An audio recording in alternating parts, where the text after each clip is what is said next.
Hey guys, in this video I'll show you how to send expiring photos on Grindr just like this. Now first of all, I apologize for taking a video like this instead of a screen recording. Well, Grindr blocks those out, shows a black screen instead. So we have to get creative, right?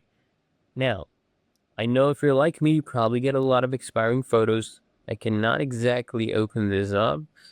I know what this might be, so I'll show you exactly what we need to do. So first, let's say I want to send him expiring photos back, right?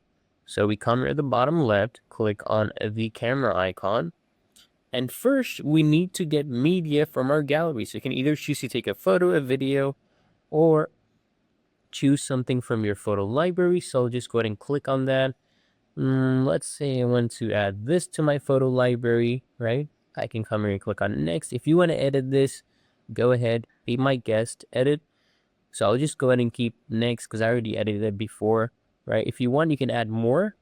But once it is here in your album here, what you do is you click on the image and here come at the bottom left and toggle this one where it says off. Go ahead and click on it. So it gives it 10-second timer now.